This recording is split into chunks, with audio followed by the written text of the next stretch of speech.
tell me first, like boil it all down for me. What is Incident IQ, and why are you here at ISTE? Yeah, so for us, ISTE is a great opportunity to talk to customers, prospects, IT decision makers. Incident IQ is best known for the work we do with help desks, workflow automation, to help make sure that the school runs efficiently and effectively on the IT side, on the facility side, and the HR side, to give time back to teachers and back to students to improve learning. That's awesome. So what are the challenges right now? Because, our research is showing that basically a good 85% of schools don't offer any sort of service, IT service, like where you can go, hey, I broke this, can we fix this? Or, hey, this isn't working. It's not centralized, right? So this is, and maybe it's because they don't understand that technology is an execution point of learning now. What are you running into? Is it similar? Yeah, so I sort of put the challenge into three buckets, right? First of all, education and how kids learn has fundamentally changed over the last few years, right? The idea of going back to when I grew up, right, the chalkboards with the chalk and the eraser, right? Yeah. I don't ever see that coming back. Technology is an integral part, and over the last couple of years, the teachers have had an opportunity to rework all of their lesson plans into using technology. So we're not going back. So technology's there. On the IT side, that creates a whole different challenge, right? Think about many of us who've worked for corporations for a long time. Yeah. Our laptops were given to, they built, for 20 years, they've been building IT in corporations. Yeah.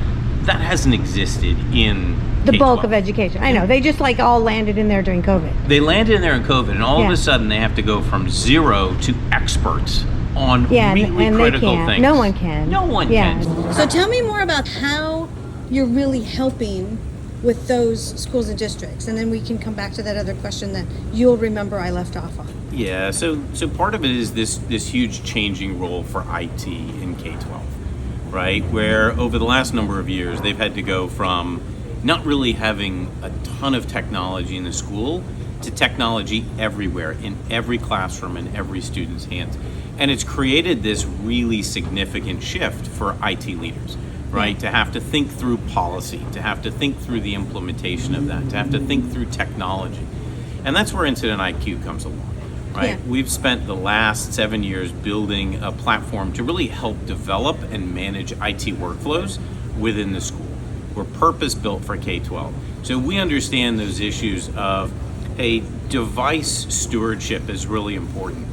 So what I really want to do is I want to get a piece of technology into a student's hands, have them take personal pride in that device. Then when they give it back in the spring, I'm going to manage it for them and I'm going to return that specific device back to them. Because what we know is if you care for the device, it lasts longer. And so for us, those are critical workflows that we help support, both through our technology, through a community with over 10,000 users in it, really looking at developing best practices, supporting policies, supporting procedures, so that IT leaders can quickly ramp up that learning curve, right? To be able to ensure that students have the devices and the technology they need, given how critical that is in learning today. I like that a lot. Let's say I'm a really tiny little school. Sure.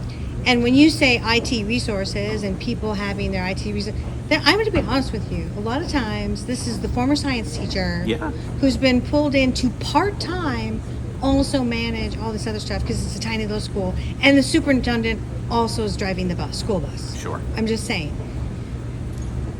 I see a role here that you're become the central intelligence of these rollouts. Am I right about that? Yeah, I think of it as the needs of a very big district and a very small district at some level is very similar, right? Okay. But how they choose to solve that. So the big districts with 300,000-400,000 devices, right, can't just have a part-time science teacher doing that. It's the smaller districts that have the same issue, and they try and solve it by emailing tickets or sending a student to run down and find the science teacher and say, hey, can I get another machine? Yeah. Instead of doing that, technology allows the student or the teacher to immediately submit a ticket right from a single interface anywhere in the school to be able to submit that there's an issue with that device. It gets routed to the right people. The right actions can take place. So you can streamline that whole process. We look at our role as integrating with other technology within the K-12 ecosystem. So we can pull data out of the student information system. We can pull it out of the MDM.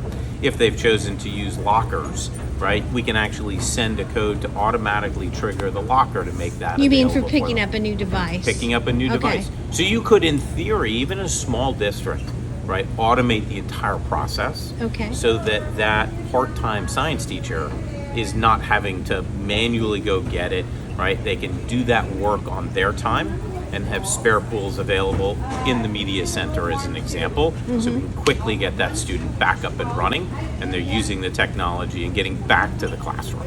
Well, this is why I'm excited about this, right? Because if you have, as a school district, and you watch this video with me and Mark right now, you probably do have those former science teachers or somebody else that has been pulled up, and you need to actually put them back in the classroom because we have a teacher shortage of epic proportion. Yeah. And so instead of doing what you have been doing, which is pulling more teachers in, let them remain in the classroom and use a company and a product like yours, both consulting and practical workflow, Yep. right? To solve some of these really big logistical problems that are when you have a device or many devices, not just tablets and Chromebooks in every kid's hands, but also all of the the high value other things that plug into your computer, the microscopes and the projectors and all that needs support. Yeah. And in fact, if you go a step farther, we actually have a large number of districts who are actually using our Incident IQ platform and actually having students learn how to be IT help desk leaders, right? That's great. And so you can actually have students begin to learn how to do maintenance on devices, ticketing and troubleshooting management, right, as part of a continuing education program as well. So while we think of it just as how do you how do you help support that part-time teacher, right? The second part is how do you use this as an opportunity to guide and develop the IT leaders of the future? Yeah. What better than an incredibly talented set of young students who have a passion for IT, teaching them that early step of IT. Here's how you'd manage a help desk. Here's how it works. Here's how tickets get worked. Here's how things get routed. Here's how approvals work. Right? Yeah, because they learn logistics. They learn logistics. Yeah, and then FedEx wants to hire them. And then, well, no, you're building that IT leader of the future, which is critical for all of us. At the same time, providing learning and education for the student. So we look at it like that as well, right? We're the platform providers, but how that platform gets used is really unique to the district and to the requirements of the district. So we spend a lot of energy building a tool that helps support wherever they are on that continuum, from the very small districts with the part-time science teacher to the very large districts with 100,000 different locations, right? Yeah. Their issues are very similar. The difference is scale and scope of the workforce. Yeah, I like it. Thank you so much. You're welcome.